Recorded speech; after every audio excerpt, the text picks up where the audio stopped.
Good morning. Good morning, everyone. Welcome to Mornings with Megs. Welcome to Monday. We've got a little bit of a different show for us this morning. We're going to be chit-chatting all about being mindful. And I don't know if you guys realize, obviously, but we're over literally the first half of the year.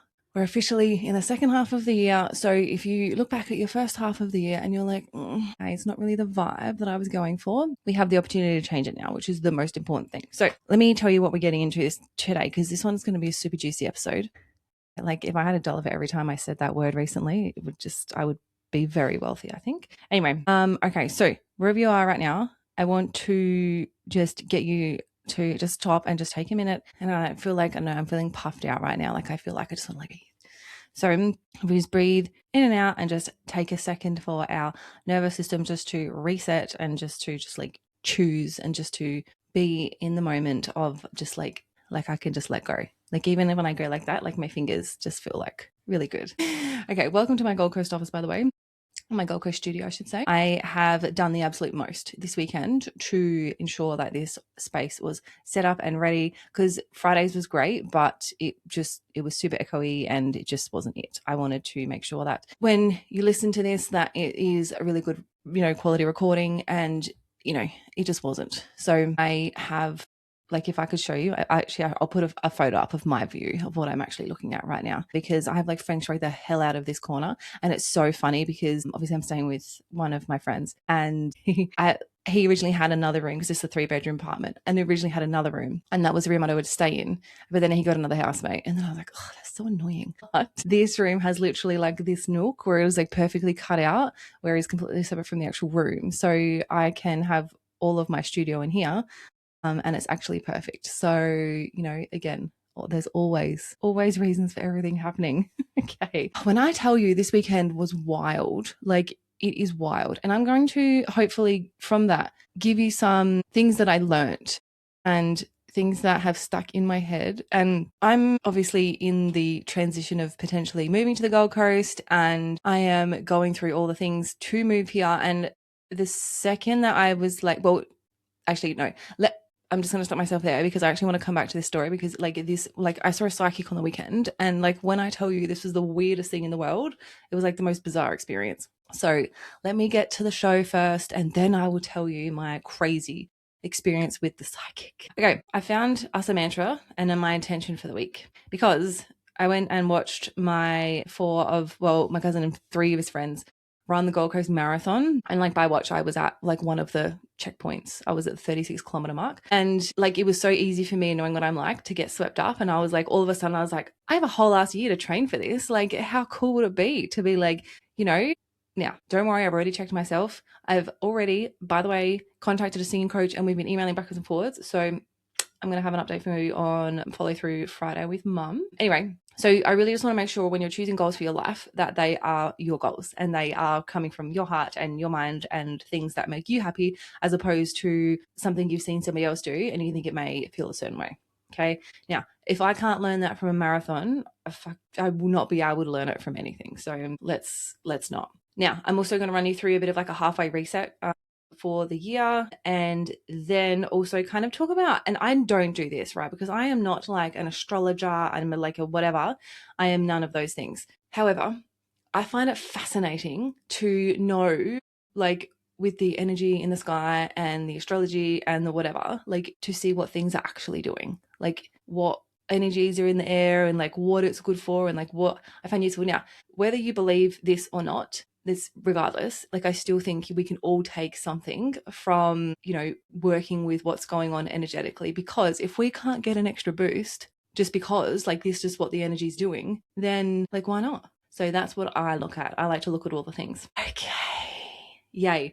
All right, let's start. Excuse me. Let's start with the halfway reset. So as I said, as of the weekend, 2026 is officially more than half over. Now, before you're like, and you know what? I find this when you're making small talk, and I think I noticed this when I was in the elevator at the building, because like, when you're in an elevator with some like random person you're never going to see again, right? And it's like you want to be friendly because they've made conversation with you, whatever. And like the first 2 go-tos I've noticed of mine are the weather today. And also like, oh God, I can't believe it's already July.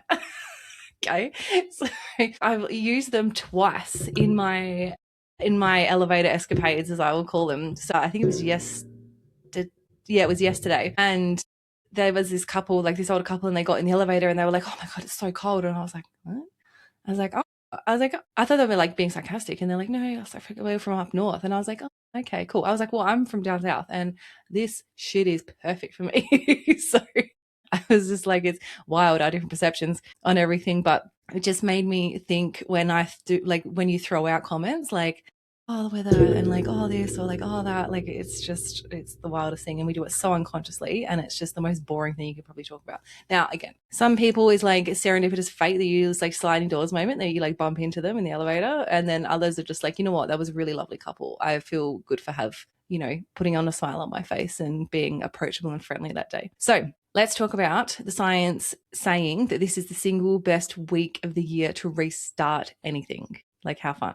So research published in the Management Science on the fresh start effect found people are significantly more likely to pursue goals right after temporal landmarks, okay, which is obvious. Like we've got our New Year's, our birthdays, our holidays, because the landmark files past failures under the old me. The year's halfway point is one of the most potent landmarks there is. It's just so interesting, isn't it? Because we'll look at the previous year version of ourselves, like a 2025 me or the whatever. But when you're in the same year, like I think it just works differently. Okay. So habits researcher Gretchen Rubin marks halfway day every year. The year's literal midpoint fell last Thursday, 2nd of July, as a formal check-in to keep, adjust, or consciously drop each goal. So again, I'm all about goal setting until it doesn't align with you anymore. If it doesn't align with you anymore, like we're not doing it. Success and other outlets ran mid-year reset guides this week. The shared point, unlike January, mid-year resets are built on 6 months of real data about which goals actually energized you versus which you set because you felt you should. That resonates so much with me. Mid-year is also culturally quiet, okay? So there's not like new year, new me kind of thing. There's no gym in January pressure. So goals are now more likely to be genuinely yours. So if this isn't a perfect time to do it, we're in a brand new week, we're at the halfway mark of the year, like I don't know what is. So I wanted to do like this whole reinvention before I turned 38 this year because if you've heard me talk about how hard life's been, in particular last 18 months with my endo and stuff like that, had my hysterectomy, I'm out here doing life differently and stuff. And what I actually have come to understand is that I was like, I should just be able to do this stuff. Like I should just be motivated to do this but the way that my brain and my mind works, like I just have to have pressure put on me to do stuff. And I seem to hate it, but at the same time, it actually is what motivates me to go and move. And if I've got time and space to do things, it will take me that time and space to do the things, right? It was a classic for it in school. I would literally procrastinate, put everything off to the last second, and then I would submit it. Now, I did once because and I remember this so clearly. I think I was in like year 10 or 11, and year 11, my mother will attest to this, is the year that I just decided I hated school, right? I was like a straight A student for like a good semester there. And I don't know, I can't remember, like year 9 or whatever. Anyway, year 10, I was like, started to meet some people. And then year 11, I was like, I just want to have a social life. I just am not interested in this whatsoever. So then I became like a real C grade student. Anyway, here we are. Life's worked out perfectly. So there was and I forget the teacher's name, but I just remember this so potently, is that he said to me, we're going to do like a midpoint check-in because this is due at the end of the semester and it's a massive part to you. And it was just social studies, right? So this is actually something I was interested in. So in my head, I was like, oh my, I could write this in my sleep. Like, don't worry about me. Anyway, he insisted on having this midpoint check-in. And then, so I had this midpoint check-in. So I knew that I had that to at least do half of it. Now, the problem was because I am better at starting and finishing things and not kind of like going through the process of starting and then reinventing and then doing something differently, right? It was awful because I got to the end of that project and I was like, this doesn't make sense.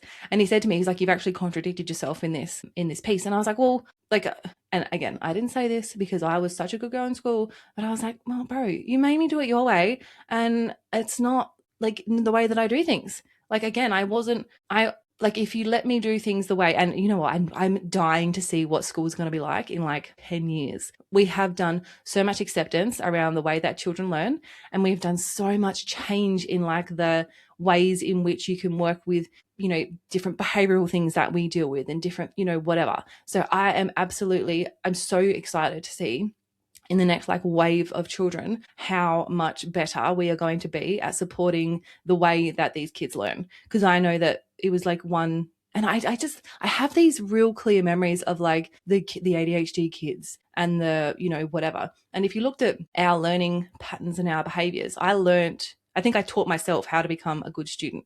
And I think it was purely because of my people pleasing tendencies. Like I wanted to be the one that could then go home and tell her parents that she was, you know, doing this and do it. Like that actually served me more than like the award itself, because the award itself had nothing to me. I was like, yeah, sick, whatever. But the fact that I could go home and tell my parents, like, I got this, and like now I'm doing this, and like now whatever. And again, now this is like no shade throwing on anything like that. But when you see your parents react so proudly and then go and tell all their friends about you and make a whole big thing, in my head I think I was like addicted to that. I was like, I need more of this. And I think I continually outperformed myself purely because I was not conscious of this. Like I was like 5 years old or whatever, five, however old I was.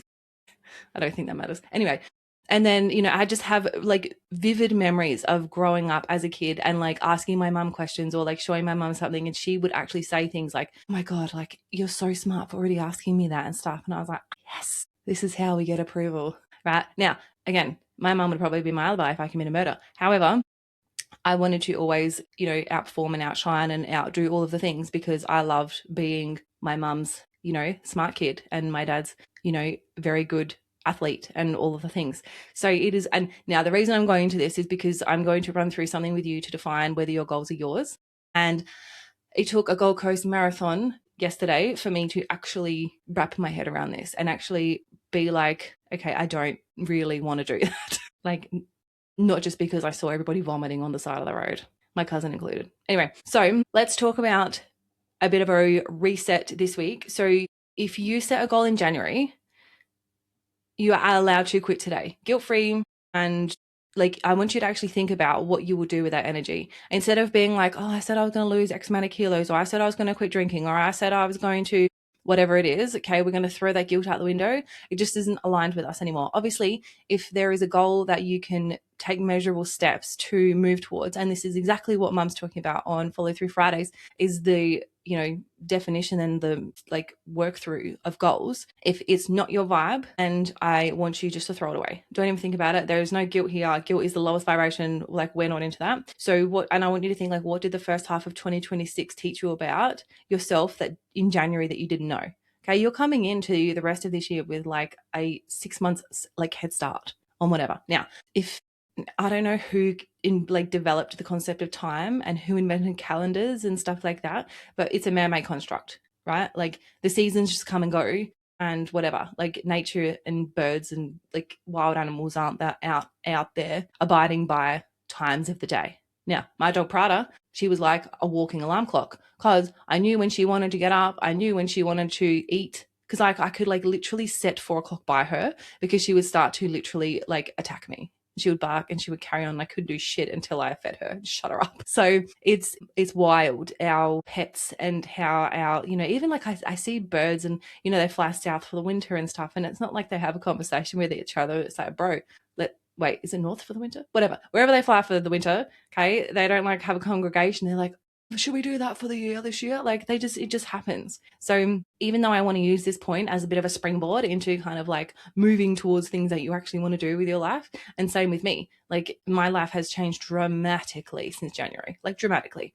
And so what I set for myself in January isn't realistic at all now. Because like Dad said, if I set myself goals in January, my first goal would be just to like get through the year, like survive. Okay. I was not having a good time. Whereas now, like it's, yeah, my life is completely different. So, and when we move and we change, and especially if you're doing personal development work, you change so much. You move so quickly. Like the versions of yourself that were a month ago don't resonate with you anymore. And the things that you did, you know, 3 months ago aren't fun anymore and they don't bring you the energy and the joy and the vibe and the whatever. So we don't need to keep doing them. This is what I love about doing personal development work. I think it is the most fun ever because of this exact reason. Like, we can just let it go. Like, it just doesn't serve us anymore. So we shouldn't worry about it. Okay. So I want you, as I said, to find a goal from January. Then I want you to actually like formally quit it. Be like, that does not align with me. I chose that because everyone else was, or because I thought away, or because I was a different person in January, or whatever. Get rid of it. It's gone, guilt-free. So then I want you to replace it, or even just like with the energy of not thinking about that goal and not like kicking yourself because you haven't achieved it or you haven't taken steps towards achieving it.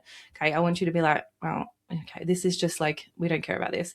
What are you going to do with that energy instead? Because let me tell you, when you like cut the guilt out of your life and then you're like, you know what, I don't want to do this. I am really happy with my life and I set this goal and this goal is actually making me like more miserable, and the stress and the pressure and all the things, like it's just not aligned. When you actually make a conscious effort to cut that and then like move forward, trust me, you will feel like $1,000,000. It is just a different energy. And then I want you to think what you will do with that energy instead. Okay, you have like a whole heap of physical and mental space now that you have gotten rid of things that don't align for you. Okay, and the universe is a vacuum. So the universe is going to bring stuff in whether you like it or not. So you may as well fill it with the stuff that you want. So fill it with the good stuff. So have a bit of a think about, take some time for yourself and actually just think about what you want to do. Like, what does the rest of 2026 look like for you? Okay, what do you want like this time in December when we're having this conversation together and you know, you're like, I got rid of all the things and I still haven't quite found it, but I pivoted 4 times and that felt great. Perfect. Okay. That's what we want. That is the energy that I'm coming into. It's like, if it doesn't align, it just doesn't align. And like, I will chop and change my mind all the time. I know what I'm like. I have shiny object syndrome, aka ADHD, and I'm like, something that feels really cool in the moment, and then like the thought of actually doing it, finishing it, gives me the biggest dopamine hit and has already served me. Okay, the actual doing of it to get there, I just have zero interest in pursuing. So I'm excited to do this activity today as well. And like I said, you know, with things changing dramatically in my life the way that they have, yeah, shit's about to get real for me.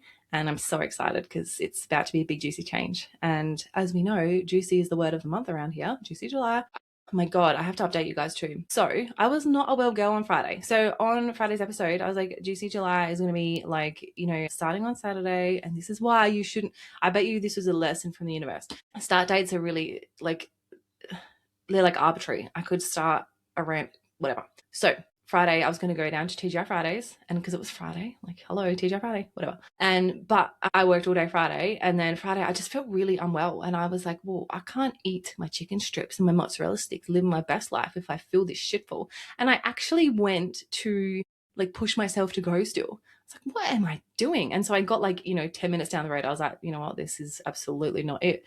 So I turned around and then I went to Kmart and I bought a fluffy blanket. And then I went to Woolworths and I bought Swimming noodles and Jats biscuits, which is what I eat, and icy poles when I get that kind of icky feeling. It's definitely Crohn'sy. It's like, yeah. And so I had the worst nausea. So I took my nausea tablets. I sat on the lounge. I watched Love Island with, so who I'm staying with now, he's got the new housemate, which I spoke about. And we just kind of clicked straight away. He's the coolest dude. He's like 25 and I was watching Love Island. So the poor bastard. He and I hung out and watched Love Island together. And then he actually went out and I was like, oh my God, got no boys in the house. Get the whole house to myself. Like, this is just absolutely dreamy. So if I had to force myself to eat the food that I told myself and set the goal out to do, then I would have felt even worse and probably, you know, would have felt worse on Saturday. So the moral of the story is I was like, I couldn't have felt juicier on like Saturday. I felt good. I hadn't eaten all morning because I was like, no, I want to save my stomach room for my Yochi and my TGI Fridays, and drove down and I had the best, like, and I say like, I like to sit at this particular spot at TGI Fridays because it's like right in front of that Surfers Paradise sign. Like if you've been here, or I mean, if you haven't, you've probably seen photos of it. It's like a landmark of Surfers Paradise. So I'm sitting there like front and center at my table, looking ahead, and I was doing stuff for the show, and I was, you know, sipping on my post-mix Coke, and I was eating my chicken strips and my mozzarella sticks. Like, I couldn't have been a happier lady in that process. I was just like, this is the best. Okay, so that was juicy. So we love that. And then I came home and then vegged out for the rest of the day, and it was awesome. Actually, no, not true. I went and bought some arts and crafts stuff from Kmart. Okay, I've like been to Kmart like a lot, but it's fine. And I got some decorations and I got some like crafty stuff because I was like, I want to do something this weekend that's like just for my brain, just to chill, relax, and do all the things. Now, I literally did like a paint by numbers for like 10 minutes until I got bored of it. So whatever. But what I did do on the weekend, which segues perfectly into my next segment, and I've affectionately named this the finish line that wasn't mine. So I made a sign for some like, so I have a group of family friends who I am not blood related to, but I call like the parents auntie and uncle, and we all call each other cousin. And, you know, we've grown up together. Like, you know, most of these kids I've seen being born. So Shawnee, who is my cousin, and so him and three of his mates, and again, I've known them forever. So they're like just like the sweetest boys in the whole wide world to me. They're all up here as well doing the Gold Coast Marathon. So I was like, how fun would it be if I like made a sign and like stood at one of the checkpoints and then I could like cheer them on and do all the things. Let me tell you what comes with being the biggest hype person for other people. I thought to myself, and this is no shade on them, right? They're 25-year-old boys, like, you know, it's absolutely nothing on them. I love them to pieces. And like when I tell you how they reacted to me being there, like this thought went out of my head. I went through a few like points where I was like, why am I doing this? Like, would they do this for me? Like, you know, if I ran the Gold Coast Marathon, would like they be standing on the side, whatever. And then I was like, maybe I shouldn't do it. Maybe I look a little bit like I'm the weird older cousin that comes and like hangs around the kids and whatever. And then because I also didn't get invited out to go out with the boys on Saturday night, look, I didn't want to go, but I just wanted to be invited. I was like, I'm the old lady that is like the boring one now. And I was almost like a bit sad about it. I was talking to Lloyd about this in the car on the way to TGI Fridays. And he said something to me that just made me feel so much better. And he said, like, first of all, if I went out with these kids and actually show them, like I get called the raccoon when we go out all together, right? I can party with the best of them and I'm the most fun in the whole wide world, the biggest vibe. So, and the fact that like obviously I run two businesses, I now have this show and I have a fair bit going on in life. Okay. So Lloyd was like, well, you work so much harder in other ways. Like you could go you go so hard in your life every single day that like there's no way they could keep that up. And I was like, that's so true. Like how cool is that perspective of like obviously I don't have the and not true. If I actually wanted to go out, and I will do this probably twice a year, and it's usually around my best friend's birthday, and I will like go out and I will get absolutely hammered and I will hate myself for the next 4 days because of it. Okay. But in the moment, I have so much fun and I dance and we listen to music and we're all together and it's like we're kids again. And like, it's the most fun. So like the 5-day hangover is actually so worth it because it's just the most fun in the whole wide world. So why was I talking about that? Oh yeah. So I was like, you know what? That's so true. Like I shouldn't be upset that the boys haven't invited me out. Like I am Ayrton's manager at the end of the day. Like he's out to go and pick up girls and do all of the things. And like who would want their 37-year-old manager hanging, like, mind you, I am the coolest manager in the world. And I know he secretly loves me. But yeah, he obviously, and his friends do as well. I think I'm like, you know, one of the cooler ones for sure. But like, I wouldn't have enjoyed that. It would have been horrible. So instead, I got to, again, sit on the lounge, chill out, and watch Love Island, which was perfect because then I could get up and go to the marathon in the morning. Anyway, there was a point to that story. I'm looking at these things, and because I have such FOMO, and now that I like actually think back at it, I reckon this is just like when I didn't get invited places by the cool kids. It was like really hurt my feelings because I was like, until kind of later on, like I said, I was a bit of a nerd. Like I had a bit of a loner. Like I had like a pretty small group of friends, even though I was sort of like, I had a lot of acquaintances, I suppose, but not like a massive group of friends. So I was like, you know, I would always see the cool kids going out and doing all the things. And I'd be like, well, I didn't get invited to that. Like, I'm not cool. It's all these like childhood wounds that we have. Right. So anyway, I was like, you know, would they do this for me? Would they, you know, give up 2 hours of their Sunday to come down and cheer me on, do all the things and whatever? And I thought, you know what, that actually doesn't matter. Like I get so much joy out of going and supporting people and doing all the things. That's just the person that I am. I absolutely love being there to, you know, cheer people on and make them feel like they can do it and be that person that can hype you up when you kind of have that self-doubt. That's why I love coaching so much, because it's like I see the potential in people and I'm like, oh my God, if you just knew how like unbelievable you are, like you would be unstoppable. So when I made the sign, went to Kmart, like got my and it was actually the most fun as well on Saturday because I was sitting on FaceTime. So my best friend, she's really unwell at the moment, and this would normally be the time.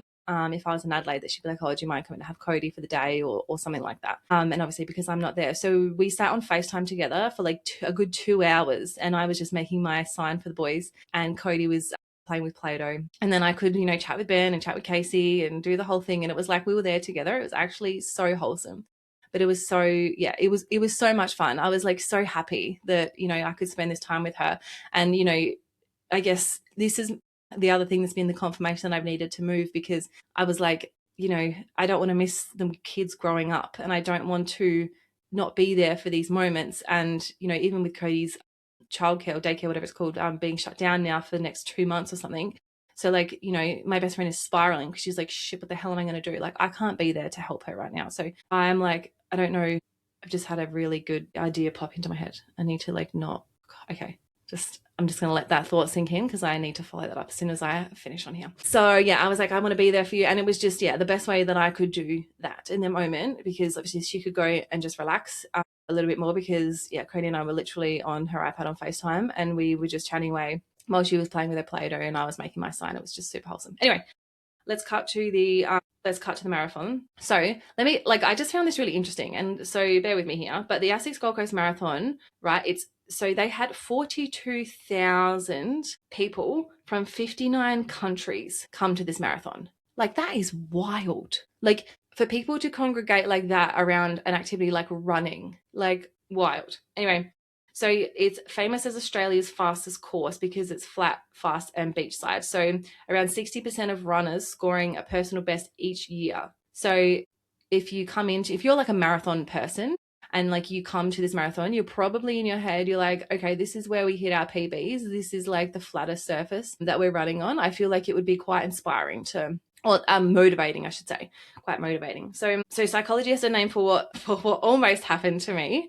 Okay, I finally found a more scientific phrase than shiny object syndrome. So it's called goal contagion and mimetic desire. All right, I'm never going to remember that sentence ever again, but here we go. So we start wanting things because we watch other people want them, not because they are ours. So the research that matters, so self-concordance studies, so Sheldon and Elliott's work in the Journal of Personality and Social Psychology shows goals aligned with your own values get more sustained effort and actually lift well-being when you achieve them, while should goals borrowed from the outside don't even hit, like when you get nothing basically when you hit these goals. Now, I don't know about you, but if my ass is training for a 42-kilometer marathon, and because it's not my goal, it's not going to feel that good, and because of what it would take me to become a 42-kilometer marathon runner, right, I would be bloody devastated if I got to the end of that finish line and that wasn't the best I'd ever felt in my whole life. Now, I was watching these people, and you know what? Like, the way they do it is so cool. Like, I put a reel up of it because I filmed the boys passing me, because I was like, oh, who gives me the most love? And again, completely selfish. Like, these guys are running a 42-kilometer marathon. Like, it's actually not even about me. And I was like, let's see who's the most excited to see me. And I was like, God, get over yourself. Anyway, so I was filming them, and then I just met like these two ladies I was sitting next to, and it was just like fun little vibe. And then there was like a two-piece band playing next to me, and they were playing that song from The Lion King, and I was like, oh, and I was just like singing along, and I was just like, you know what, this is the coolest thing ever. Like, these athletes and these people that are like putting their bodies through this, and it was so devastating to see the people that like collapsed from exhaustion or like vomiting on the side of the road and doing all these things. And I'm just thinking, like, and again, I don't like running. I don't I don't understand the people that love running, but I absolutely love that for them. And what I think I liken these people to like hill climbers. No, what are they called? No, not rock climbers.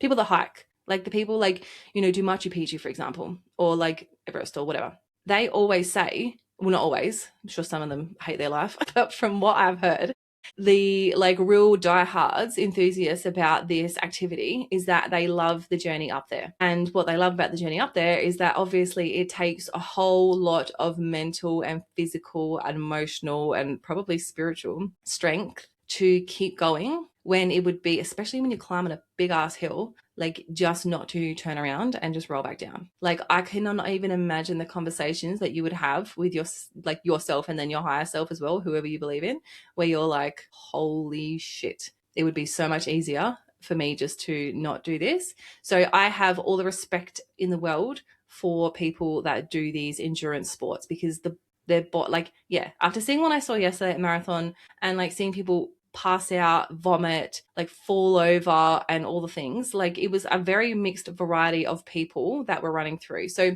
the first, I was at, like I said, at the 36K mark, so they had 6Ks to go. So there was a fair chunk of it over. And it was the last turn before they went back to finish up in wherever it finishes. It's not relevant.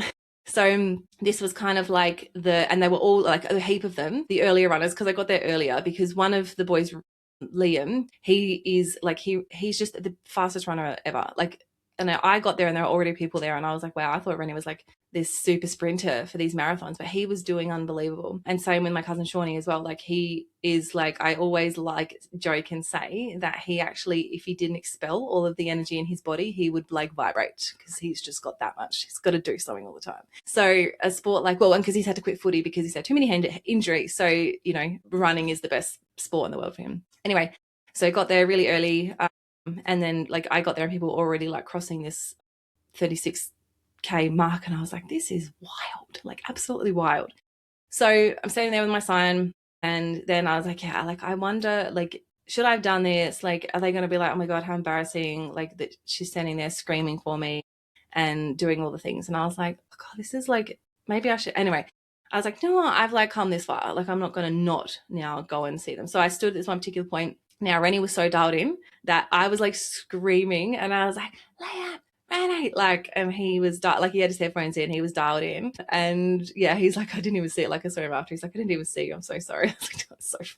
Like, here I am, like trying to make it all about me, and you boys are fighting for life out there in the marathon. So then I moved to a different spot, and then Shawnee came past second, and he said, and I didn't hear him at the time because I was like trying to film and yell and encourage and do the whole thing. And so I was like, yeah, Shawnee boy. And apparently he came up to me and said, oh my God, I'm so sick. I've just thrown up everywhere or something like that. And so I didn't hear any of that. So I was like, yeah, go Shawnee. So yeah, and then, but you know, he was waving at me and he had such a smile on his face. I was like, okay, cool, like this is cool. Now the boys were quite separated because they're all different, like have different running times and stuff. So I was there for probably an hour over all, and then Mitch was next. And so I saw, like, Mitch actually spotted me before I spotted him.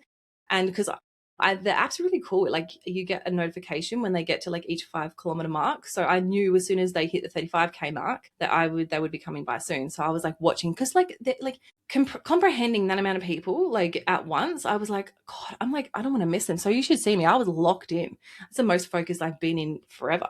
So I'm like locked in. And Mitch spotted me before I spotted him. And then I saw his face light up and I was just like, oh, I was like, go Mitchy, go Mitchy. And like waving my sign around, doing all things. And then he's running towards me and gave me a big hug. And I was like, oh, beautiful boy. And then, yeah, off he went. And so I was like, okay, cool. Like, it's been good me being here. And then Brownie came past as well. And same deal. He ran past, big smiles, big waves. And so, yeah, cheering and hyping and the whole thing. So then I left after that and then came back to the apartment after I went and bought all of my stuff for the studio. And then I got a FaceTime call from the boys, and they were so grateful that I was there and so thankful. And they, you know, and Mitch was like, oh, you made me cry. He said, I just needed to see you then. It was like the last push that I needed to keep going because I was ready to give up. And I was like, how cool is that? Like, how cool that I was able to be that person that was like, just give them the last little push. So then when I was talking to the ladies next to me, and I was just like I almost kind of like want to train for this and come back next year. But instead, if they do it, which I'm sure they will do it again next year, I feel like I would love to come here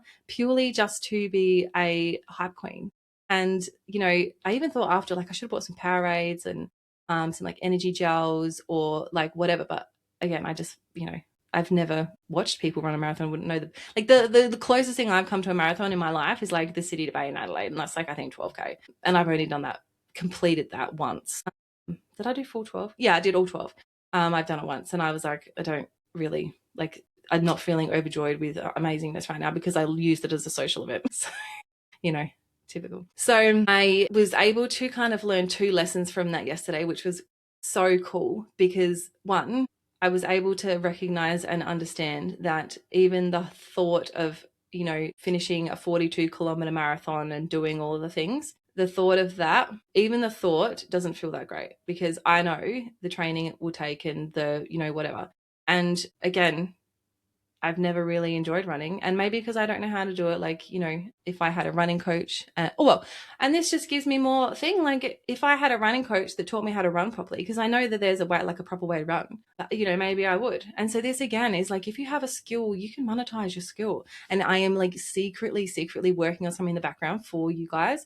I created a freebie from last week's podcast episode, because it was actually one of the most watched and then re-downloaded shows I've done so far.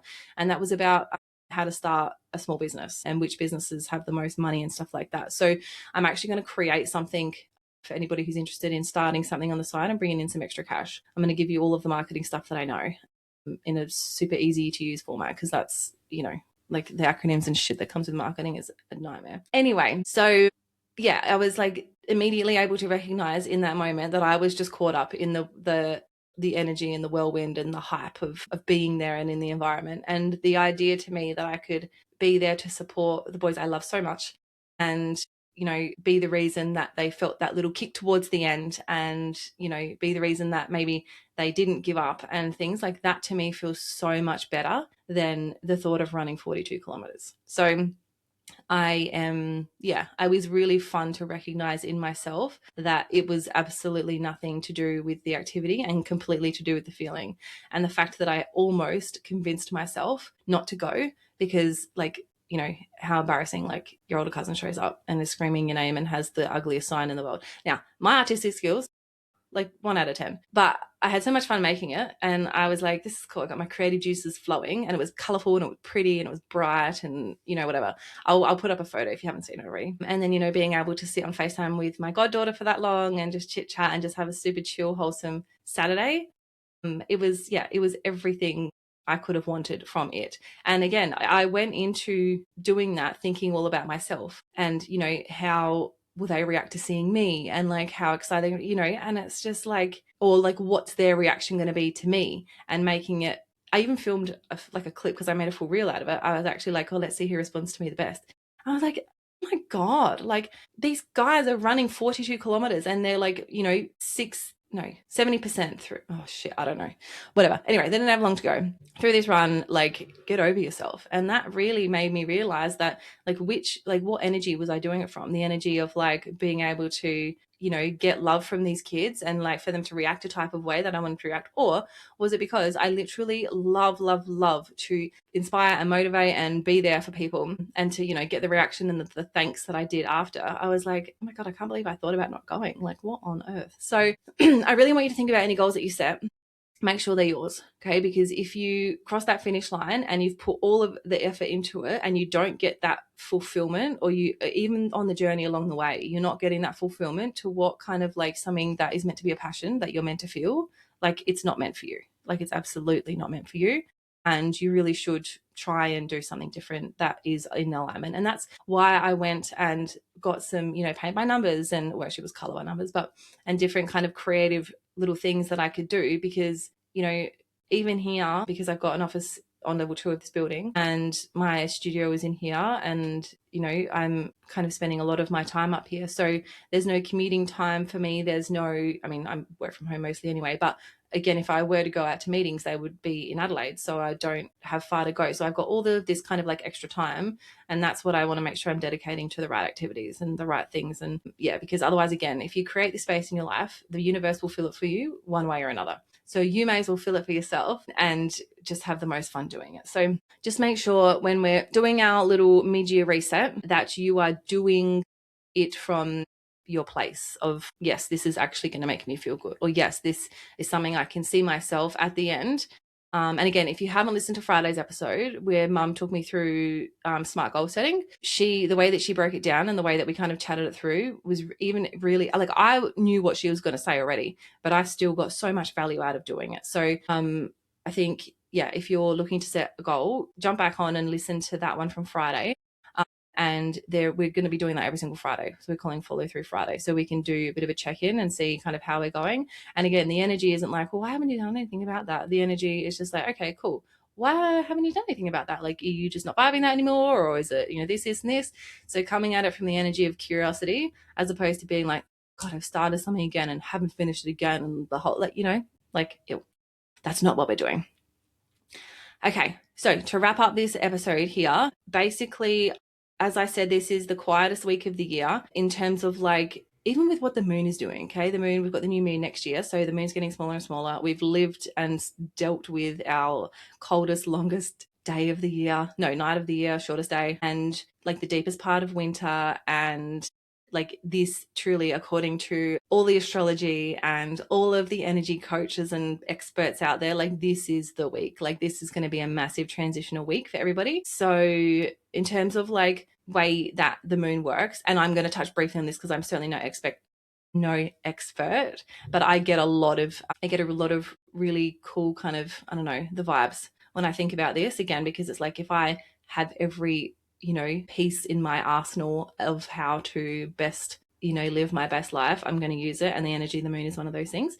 So in terms of the moon work, so a waning moon, which is what we're at the moment, is the release phase. So reflecting, reviewing, and letting go. So like I said, even if you're not super woo-woo and don't love this week is you can understand that this week is absolutely made for a restructure and reflection week. So the science holds up the ritual as well. So a review of 200 plus journaling studies found reflective writers report better mental health, sharper focus, and a 42% jump in goal achievement. 42%, that is wild. And oh God, I don't know how to say this one. Pennebaker's classic research, Pennebaker's. Oh God, I'll put it in the show notes. Writing about your experience for just 15 to 30 minutes a few times over a month measurably improves mental and physical well-being, and weekly written check-ins keep goals live and adjustable instead of vague. So intention setting guidance converges on the same number, 3 to 5 intentions max. Okay, enough to guide and not overwhelm. So I am the living, breathing, embodying version of setting too many things because I think I can knock all of the things over at once. And so I would love for you to sit with yourself and just kind of think and maybe try and do it in one word. How did last week actually feel? And is there a word you want for this week? And what's the one thing you're leaving in the first half of 2026? And what's the one intention you're carrying into this week? So I think it's really important that we, again, understand and empathize and really give ourselves the best pat on the back for how well we've done up until this point and how potent and powerful a realization of, you know what, the reason why I can't stick to this goal is because it absolutely is just not even in alignment with me. I don't even care about it that much. There's the reason I'm not checking in and doing it. So there is something super powerful in that because you are coming at it from well, I'm not making myself feel guilty. I'm not beating myself up for it. I'm not doing any of those things. And what I love, and I've never really thought of it this way until this year, and purely because I was doing research for the show, when I was well, we're at the halfway point. So yes, it's technically in our conscious minds a reset time or a, new year, new me kind of situation, but without all of the pressure, because besides end of financial year, we don't really see a lot of that kind of seasonal thing around us as much. So obviously we've got tax time and stuff like that. And that can be, where you get some money back and spend some stuff. But again, if you go into this tax year the same as you did for last tax year, things are going to look the same.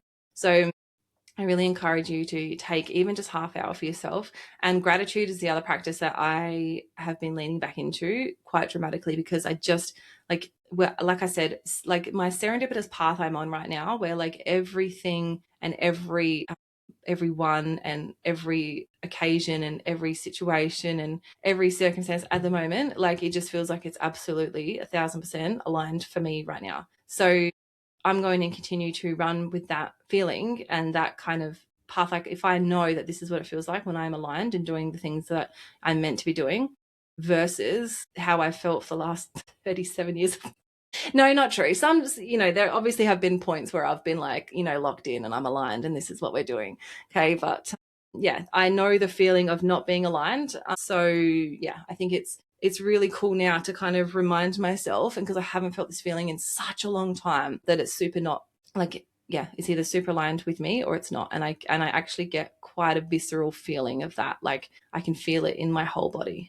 Yeah, it's really hard to explain. It's absolutely wild. So yeah, I hope that you know what that feeling is like for yourself. I mean, yeah, if you're not feeling that right now, again, take that as a sign to kind of let's course correct and let's kind of see what we're going to spend the last 6 months doing of this year, so that we know when hopefully you and I are having this chat again at the end of the year in December. And yeah, this show's done well and I've reached a lot of people and I've been able to help a lot of people. And, you know, I've talked about topics that are relevant and help people grow and make more money and do all the things. Like, you know, that's I have, you know, that's my intention that I'm setting for the next 6 months in particular. And, you know, it was evident again to me after the weekend of how much joy I get out of like, you know, like not so much inspiring people, but like making themselves, like making people feel like really, really good and cheering on for people and giving people confidence and stuff. Like that is my whole game in life, is being able to do that. So on that as well, so this is segued perfectly again. So because like I said, my most watched episodes and my most re-downloaded episodes are about starting, well, about business or less starting a business and the whole thing.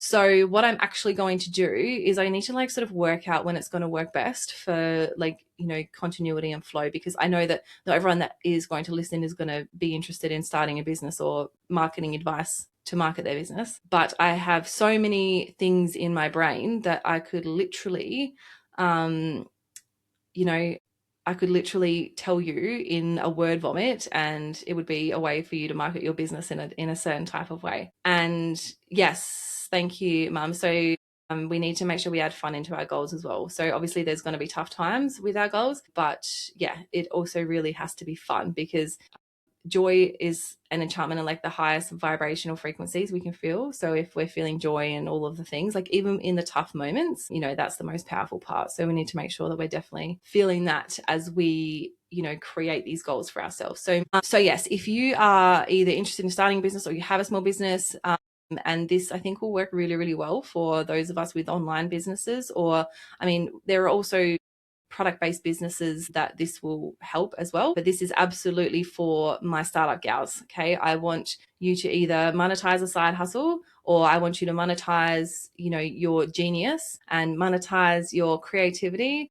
And yeah, I'm really excited. I'm really, really excited for what I'm going to create for you all, because I would love everybody to have access to something that is theirs. And also, I will say that it is such a good thing to do and have and to, you know, be obsessed with, because we've got something that we're directing our energy towards. So let me give you the best example I can think of, like right now. So instead of, like, tell me how this feels. Instead of beating yourself up for something that you're not doing, okay? So say you set a goal at the start of the year to, and I'm just going to use weight because I feel like it's probably the biggest resolution of us all. We're like quit smoking and quit drinking and lose weight. So you set a goal to lose weight this year. At New Year's, that was your resolution. Okay. You did the gym membership thing. You started going and you were like, you know, yeah, like 5 days a week, doing all the things, eating all the right things, whatever. And then, you know, bit by bit, that started to taper off. And then you're like immediately in the guilt zone of like, shit, like I said it again and I've done all these things, like whatever. And then obviously that's much of a vicious cycle, because then, I mean, I'm an emotional eater, like massively emotional eater. So like food has always been a bit of a coping mechanism for me. So what I found with having this show, actually, as well as when I first started my business, it was like somewhere for me to go and something for me to do that is absolutely self-serving. It is the best thing that I could do for my future self. And it is something that I am just like, every time I think about it, I'm excited and it's like the most fun and I'm like learning new things and the whole thing. So I truly, actually, the other part of this thing about business as well is that any insecurity you have in your life will be amplified by a gajillion when you have a business. Okay.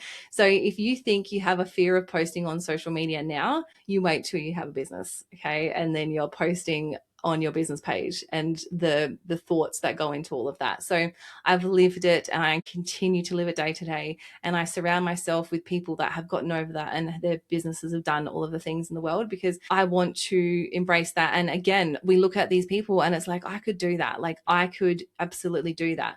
And what are the tools that I need right now in order to, one, either show myself some proof that I can do that, or two, I can find evidence somewhere else, or I can take a next step that will give me that feeling as well. So they're really, really powerful ways to utilize things outside of ourselves, because at the end of the day, all of this stuff, to be successful with doing anything, like, all has to come within. Okay. You need to have that self-belief. You need to have that tenacity. You need to have that sort of like killer spirit where you're like, no, this is what I want and I'm going to chase after it. I'm not going to let a hurdle stop me. I'm not going to, like, the first sign of, a hill, I'm not going to be like, oh no, this is too hard. Okay. Because I know, again, this is like a mental version of like climbing Mount Everest, I feel, because it's super easy just to stop, right? Like, you start a business and you start posting content online and you start doing this, and maybe you didn't get the launch you wanted and you didn't have the orders that you wanted, and all of these things, and it's easy just to quit, right? But one, that's not going to make you feel any better unless it truly isn't aligned for you and you started it because some blonde chick on a radio show told you that you should start a business for fun, right? That would be me. But you're actually doing it because it's something that, you are passionate about. So there's no such thing as saturation in any market. I just want to flag that as well, because if you, for example, are obsessed with, candle making, or you you think you might enjoy that, that's something that you think that you would find, enjoyable to do. And then let me tell you what will happen. You will, anytime you go on social media, you'll see a candle maker anytime, and then all of a sudden you'll start noticing it because it's like what we've put in our brains to focus on, right? And then in your head, you'll be like, oh, there's no point starting because there's already, a million other candle makers on social media or in the world or whatever. So there's really no point in me doing it. That is the little nudge from the universe that it's just like, yes, like, do this. Because if you don't feel a type of way when you see content like that, or you kind of experience in the wild, like, seeing all these things additionally, that is a sign that if it affects you and it starts to become like a bit stretchy and you're like, oh my God, I'm seeing this everywhere, like, oh my God, that actually means that is the work that you need to do to overcome that, to become successful in that. Because if you decided you want to start a candle business tomorrow and then you start seeing it online everywhere, and then you walk in the shops and the first thing you see is the candles and you're just like, oh, whatever, that is a sign that you're not super married to the goal, or you're not super interested in pursuing that as a income earning hobby. Okay. There's like, I don't know the number of people in the world. There are a bunch of people. Now, every single person on this planet could make, and I'm using candles just as a example here, every single person on this world can learn how to make a candle. Every single one of us. Okay. Now, you need to think about biopsychology and why you buy the things that you do from either the stores or the people or the whatever that you buy them from. It is very likely because you fall in love with their content, you like them as a person, you enjoy consuming their content online, they're friends of yours, you want to support their business, right? There are so many opportunities to connect with people. And it's like the saying, I've heard that saying 1,000 times, and then that one person tells you, and all of a sudden it's like, oh my God, obviously, so I really want you to, instead of being like, well, this means I need to give up, like, I've seen it everywhere, whatever, actually it's the opposite. That is your cue to be like, okay, cool, like, I am emotionally invested in this goal. I am emotionally invested in seeing this through and bringing this to life, and this actually does mean something to me. So I'm going to lean into whatever underlying fear I've got as to why that wouldn't work out and work on that. And if you literally just did that one step, like, your life would change dramatically. Okay. The success that you see would be unbelievable just by that one step. Okay. Because this is the part where quite a lot of people give up, because it's, it just gets hard. And then you start seeing it everywhere and you're like, well, everyone's already done it. Like, it's product saturation. It's just absolutely not the case. Okay. So be mindful today, have a bit of a reset this week, maybe try and like lay a little bit low this week too, and kind of like, we're not a big out there and broadcasting week. This is going to be a chill week, in the skies. So let's reset our goals. And like I said, for my small business gals or anyone looking to monetize their creativity, I've got some cool stuff coming your way. I've actually did my first freebie little thing last week, and just about like, what was I talking about? About where you can start earning money literally today. So you can go ahead and check that out. And then, yeah, I'm going to be coming in again. I'll pick a particular day because I just want to kind of focus all my energy on that day.